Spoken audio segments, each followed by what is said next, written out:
Hello guys, আসসালামু আলাইকুম। আজকে আমি আপনাদের দেখাবো আমি ৩টা মাছ পারচেজ করেছি।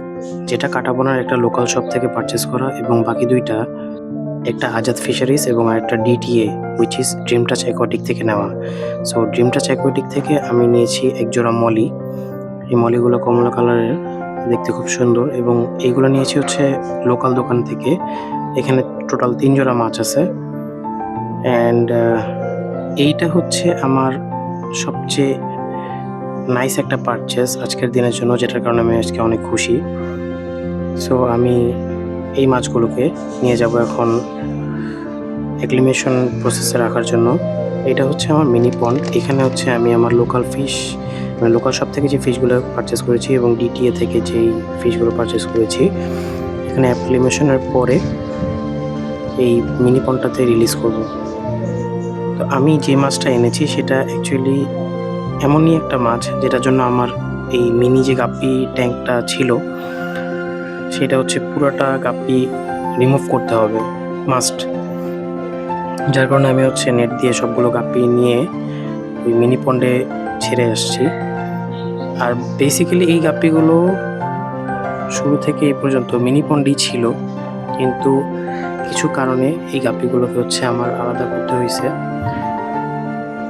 এই হচ্ছে আমার puffer fish, green spotted puffer fish, যেটা হচ্ছে আমি আজাদ ফিশারিজ থেকে নিয়ে আসছি। এটাকে অ্যাক্লিমেশনে দিলাম এই মাছটার জন্যই, মেনলি এই ট্যাঙ্কটা খালি করা।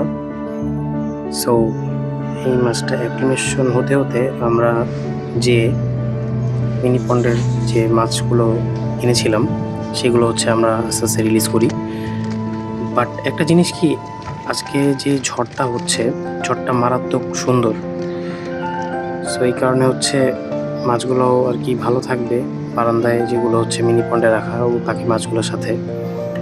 সো আমরা একটা একটা করে হচ্ছে অ্যাক্লিমেশন প্রসেস যেগুলো, সেগুলো হচ্ছে মেনটেন করে করেই মাছগুলোকে রিলিজ করতেছি।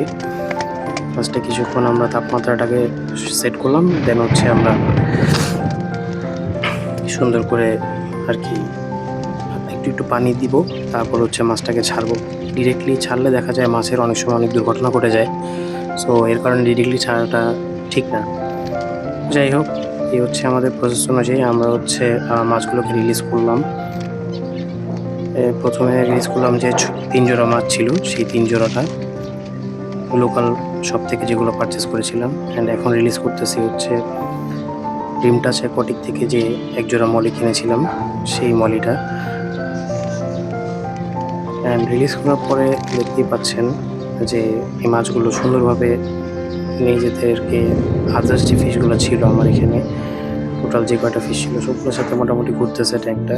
সো যাই হোক, এইখানে হচ্ছে আমার এখন করাপালা the monster, my green spotted puffer fish, আমার লাইফের কেনা ফার্স্ট মনস্টার ভ্যারাইটিস ফিশের মধ্যে একটা।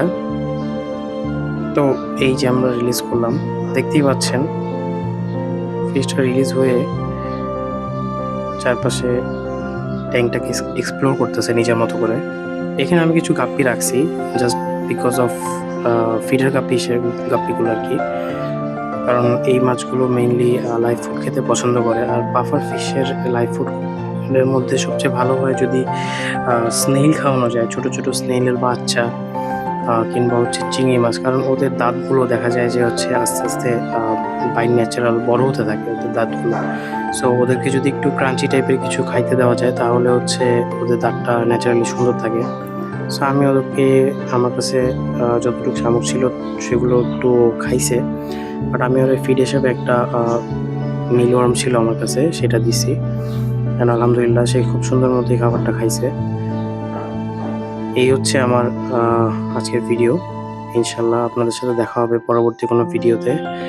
আশা করি আপনাদেরকে আমার সবগুলো সেটআপের আপডেট আস্তে আস্তে দিতে থাকতে পারবো এবং সবাইকে ভালো এবং সুস্থ জীবন কামনা করে বিদায় নিচ্ছি। আসসালামু আলাইকুম।